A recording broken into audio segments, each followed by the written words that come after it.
Olá, meus queridos, sejam todos bem-vindos a mais uma aula.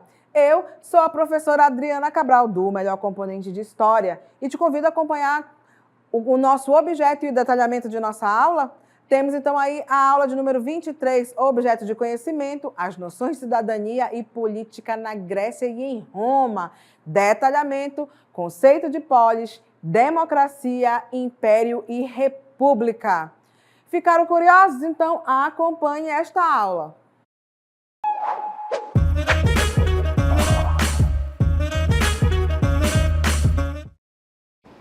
Então vamos lá, vamos começar a falar dessa sociedade maravilhosa aí que é então, né, a sociedade grega, tá?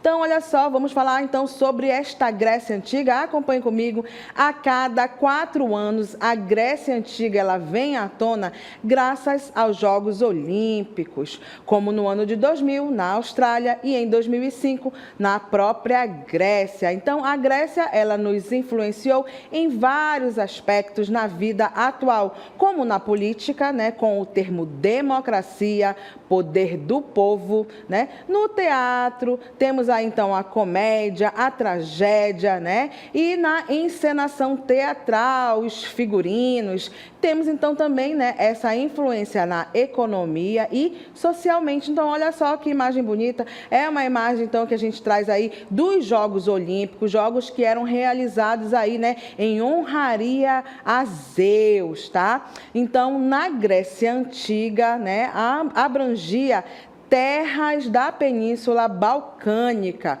e um grande número de ilhas situadas à sua volta. Além disso, ao longo do tempo, os gregos ocuparam uma extensa faixa de terras na Ásia Menor, a Grécia Asiática e a porção sul na Península Itálica e a ilha da Sicília, a Magna Grécia. O litoral grego é bastante recortado e possui bons portos naturais e é facilmente navegável, o que certamente contribuiu para estimular a navegação e o comércio marítimo. Então, vocês têm aqui, não é mesmo? Exatamente aqui um mapa sobre, né, essas, então, cidades-estados aí ligadas, então, à Grécia, ok? Olha só, vamos falar, então, um pouco sobre a divisão, então, né, da história da Grécia Antiga, tá? Então, para melhor estudar a história da Grécia Antiga, os historiadores a dividiram em 5 grandes períodos, que são, então, aí, olha só, o período pré-homérico, o período homérico, o período arcaico, né, o período clássico e o período helenístico. Então, vamos começar aí a caracterizar este período pré-homérico. O período pré-homérico corresponde, então, à primeira fase da Grécia Antiga, que ocorreu durante os anos de 2000 a.C. a 1200 a.C. O período pré-homérico originou o desenvolvimento da civilização grega, que foi constituída pela miscigenação de diversos povos da antiguidade que invadiram a região, como os cretenses, os aqueus, os jônios, os eólios e os dórios, tá? Então, essa fase, ela corresponde a uma fase o quê? Inicial de povoamento, então, aí da Grécia, ok? Então, a partir dessa vinda desses povos cretenses, né, aqueus, jônios, eólios e dórios. Então, a partir disso, a gente vai ver o quê, né? Começa então essa difusão, né, desses povos e, claro, a gente vai ver então a formação, a raiz então daquilo, né, que nós vamos formar então aí como a Grécia, ok? Várias cidades-estados, não é mesmo? E ali tendo algumas características assim bem importantes. Olha só, então assim corresponde o quê, né, a uma fase inicial de povoamento da Grécia.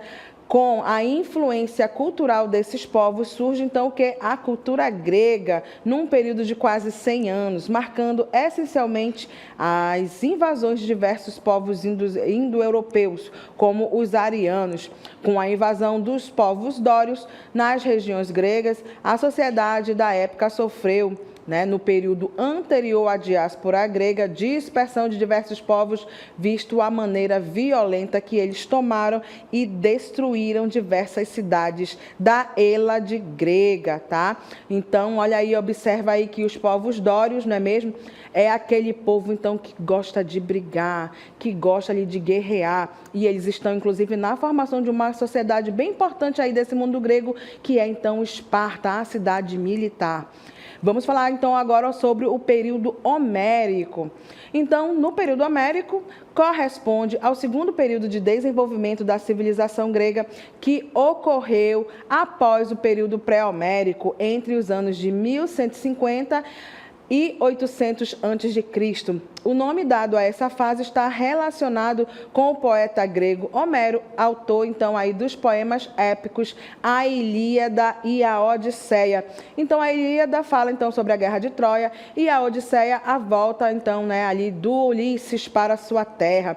Então nesse período pré-homérico, a sociedade grega passa por uma fase de reestruturação. Esse período é resultado de pesquisas arqueológicas. Acredita-se que nesse período constituíram-se comunidades agropastoris formadas por pessoas que acreditavam descender de um ancestral comum, né, os gene, tá? Então cada gene era formado por uma família liderada então aí por um chefe, o pater, tá?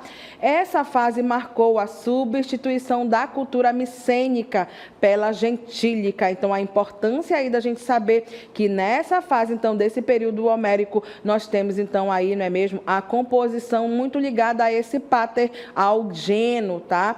Que tá, então, aí, né, é o chefe principal, então, dessa sociedade que está se formando, ok? Então, por isso, o pater. Tá? O pater família também aparece em alguns livros. Mas a gente tem, então, essa constituição do gênero e a figura principal, então, do pater. Vamos falar, então, agora um pouco sobre o período arcaico. Vamos ver, então, algumas características. Olha só, o período arcaico, né, os clãs e a vida rural. O período arcaico, entre os anos de 800 a.C. e 500 a.C., corresponde, então, ao terceiro período histórico da Grécia Antiga, logo após o período homérico. Parte da população morava no campo, mas havia agricultores que viviam nos limites urbanos. Com o passar do tempo, o crescimento dos gêneros levou à formação de uma nova organização social e política na Grécia Antiga, a cidade-estado ou polis, tá? Então, esse período arcaico, ele é um período importante, porque a gente tem, então, ali, né, passa de gênero para cidade, estado ou polis, tá? E aí a gente destaca, então, duas cidades-estados que se destacaram, então, nesse período, foi o quê? Esparta e Atenas, tá? Então, a Constituição e, ao mesmo tempo, né, se sobressai, então, aí, né, entre todas essas polis, entre todas as cidades-estados gregas, a gente tem, então, o quê? Esparta e Atenas, tá? E aí a gente vai ver, então, né, que no período, então, clássico, nós temos o quê? Um período, então, aí, né, de brilho, exatamente dessas duas sociedades, tá? Vamos, então, caracterizar, então, o período clássico, período de maior brilho da civilização grega. Esparta e Atenas viveram seu apogeu e os gregos envolveram-se em guerras prolongadas. Nesse período, houve o domínio ateniense sobre as colônias. Desenvolveram, então, aí a democracia ateniense. O período clássico também foi de guerras. E aí a gente começa, então, a caracterizar, olha que lindo, né? Nós temos, então, as duas grandes potências, as duas cidades-estados. Então, aqui em cima nós temos as máscaras de comédia e tragédia, ligado, então, aí a Atenas, que é, então, ali, né, muito berço da cultura, né, dessas colônias aí, né, dessas polis gregas. E, de um outro lado, nós temos o quê? Aquela que é voltada, então, né, para a defesa.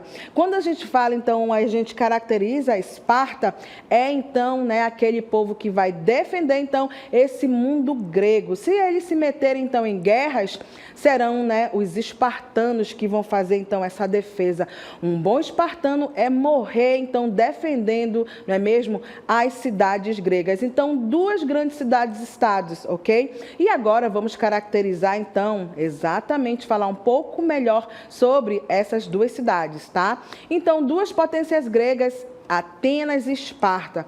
Atenas e Esparta são duas cidades-estados centrais para compreendermos, então, aí o período clássico da história da Grécia Antiga. Vamos caracterizar, então, aí a cidade de Atenas, tá? Então, localizada na Península da Ática, capital, então, da Grécia. Então, vejam a importância desta cidade, tá? Desta, então, polis, tá? Capital aí deste mundo grego, tá? Capital na Grécia, né? Fundada pelos jônios. Atenas estava voltada para o mar Egeu e aberta para influências externas. Tornou-se uma cidade de navegadores, agricultores, filósofos, poetas e artistas, né? Tanto que nós vamos ver exatamente, né, através dessa caracterização, essa cidade então voltada para navegadores, nós vamos ver aí exatamente essa parte da cultura sendo muito difundida, então através, né, dos portos então dessa cidade que é então Atenas. Por isso a importância aí, né, mesmo de proliferar então aí o conhecimento, de difundir o conhecimento, os filósofos, os poetas e, claro, como nós vimos ali também, não é mesmo, essa parte, então, do teatro, né, das encenações, tanto da comédia, fazer rir, quanto também do que? Da tragédia, né? Já que a gente tem ali a dramatização também muito ligada, não é mesmo, a essa cidade, que vai fazer então essa difusão também desta cultura grega. Bom, aos poucos foi se transformando então num grande centro comercial e passou a ameaçar o domínio dos grandes proprietários de terras. Por isso, aos poucos foram feitas, então, aí reformas por legisladores, tá? Então, vamos falar aí um pouco sobre essa divisão social em Atenas, tá? Olha aí na nossa telinha, temos, então, aí cidadãos, tá? Quem eram, então, os cidadãos? Eram os homens adultos e livres, filhos de mães e pais atenienses. Então, olha a importância de se saber como que era a caracterização, então, de um cidadão em Atenas, tá? Filhos de pais e mães atenienses. Metecos eram estrangeiros que não tinham o direito de participar da vida política. Também não tinham terras. Trabalhavam com o comércio e o artesanato. Temos então aí os escravos. Eram prisioneiros de guerra ou filhos de escravos. Não tinham direito à participação política, tá?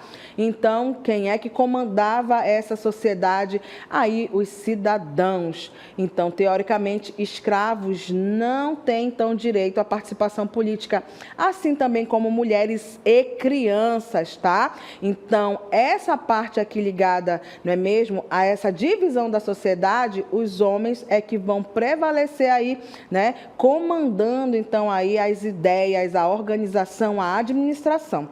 Vamos falar agora, então, sobre algumas reformas feitas, tá, em Atenas. Temos aí o primeiro, que é o Drácon, tá?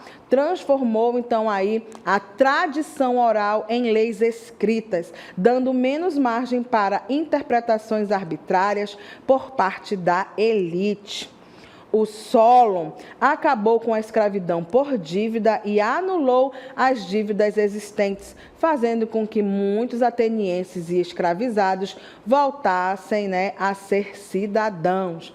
Temos então aí também Clístenes, fez reformas profundas, criando a democracia.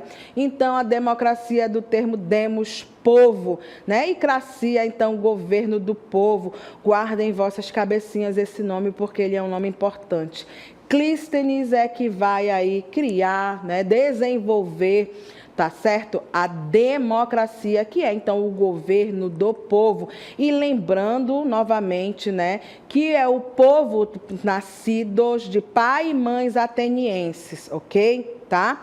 Péricles aperfeiçoou a democracia ateniense, criou o Tribunal Popular para julgar toda espécie de causa, tá? Então, Péricles também vai ser uma figura importante, porque se num primeiro momento a gente tem ali aquele poder muito ligado, né, principalmente aí a figura dos cidadãos, pais e mães atenienses, aos poucos a legislação ela vai mudando. Então, exatamente por isso a figura de Péricles vai ser importante. Por quê? Porque ele vai pegar aquelas leis escritas e, claro, como vai mudar também o regime, né, outras pessoas também acabando com a escravidão por dívida, outras pessoas têm direito a ser cidadãos. Então, ele faz com que as leis elas comecem a funcionar para mais pessoas. Então, Péricles também é um nome importante, ok?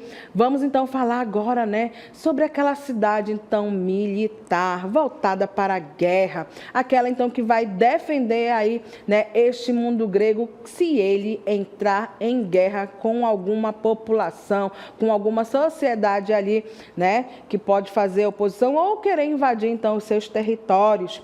E a gente vai ver então, né, que os espartanos eles são hábeis, né, para então as artes da guerra. Olha aí, temos então aí Esparta aparecendo, por isso aqui a figura, né, mesmo de um guerreiro, tá? Então, Esparta, fundada na Lacônia, na península do Peloponeso, por grupos dórios, para manter sua hegemonia na região, os integrantes da aristocracia de origem dória, né, criaram aí uma estrutura militar de ação contínua, fazendo então de Esparta uma potência militar na Grécia. Vamos ver então como que era dividida essa sociedade espartana. Olha só, a sociedade espartana estava dividida em 3 grupos bem distintos, tá? Os esparciatas, os periecos e os ilotas, tá? Então, olha só, temos então aí os esparciatas, ou espartíatas também eram chamados, tá? Também chamados de espartanos, eram a elite da sociedade. Descendentes diretos dos dórios, controlavam o poder da cidade espartana, formada então por homens com mais de 30 anos, proprietários de lotes de terras, né, criados para serem o quê? Hábeis guerreiros. Então, por isso, né, a figura de Esparta sempre ligada, não é mesmo, a essas figuras que faziam, então, aí a defesa. Vamos falar, então, sobre os periecos. Eram todos homens livres que habitavam os arredores de Esparta. Eram descendentes dos antigos habitantes das regiões conquistadas pelos dórios e não combatiam os invasores. Não tinham direitos políticos e nem cidadania espartana. Se dedicavam, então, ao comércio e à manufatura, atividades que eram proibidas, então, aos esparciatas, tá? Então, percebam ali que é uma elite. Então, se temos, então, ali os esparciatas, quem trabalha, teoricamente, né, ali, vamos ver ali ligado ao comércio, são os periecos. E vamos falar, então, sobre os ilotas. Eram os integrantes da população servil, a mais numerosa da sociedade. Trabalhavam nas terras dos esparciatas e eram obrigados a dar a eles metade do que produziam. Então, percebam ali, né, que é uma mão de obra importante, já que trabalhava, então, ali nas terras, né, de quem comandava essa sociedade, que eram, então, aí os esparciatas, tá? Vamos falar um pouco, então, sobre a educação espartana, porque ela tem uma característica principal. Ela é uma educação voltada para a guerra, tá? Acompanhem comigo, nós temos aí um cidadão espartano, ele era criado desde pequeno para se tornar, então, um guerreiro. A partir, então, de 7 anos, os meninos, eles eram afastados de suas famílias e encaminhados aos quartéis. Até os 12 anos, dedicavam-se aos esportes e aprendiam valores como força, bravura, disciplina e solidariedade. A partir dos 18 anos, os jovens enfrentavam um rigoroso treinamento militar.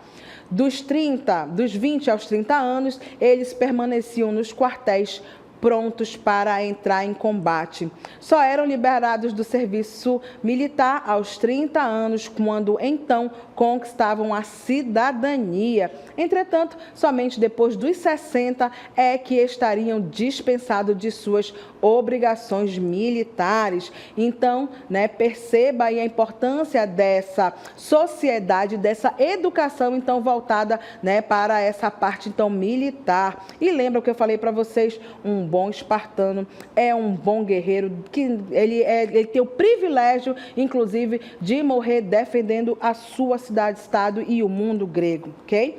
Então, vamos falar um pouco sobre a administração da sociedade, então, espartana, tá? Sobre a administração da cidade espartana, a cidade era dirigida por uma diarquia, isto é, era governada por 2 reis que desempenhavam funções de caráter religioso.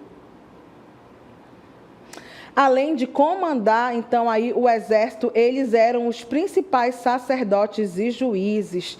Tinha, então, aí em Esparta, tá? Então, percebam, ele era formada por essa administração espartana, ela é formada por uma diarquia, né? Governada aí por 2 reis. Então, tinham aí, né, um caráter religioso e outro caráter militar. Por quê? Porque nós temos aí essa divisão e essa preocupação, então, aí com a guerra. Vamos falar, então, aí, né, um pouco sobre a composição, então, dessa sociedade. Olha só, temos aí a Jerúsia, tá? Que é, então, aí o conselho composto de 28 anciãos, que eram gerontes, com mais de 60 anos, tomavam decisões e elaboravam leis. Temos, então, também a Ápela, a assembleia formada por todos os cidadãos com mais de 30 anos. Tinham função de escolher os membros da Jerúsia e confirmar ou não suas decisões. Os éforos, os vigilantes, comandavam as reuniões da Jerúsia e da Ápela e fiscalizavam a vida pública e econômica dos cidadãos.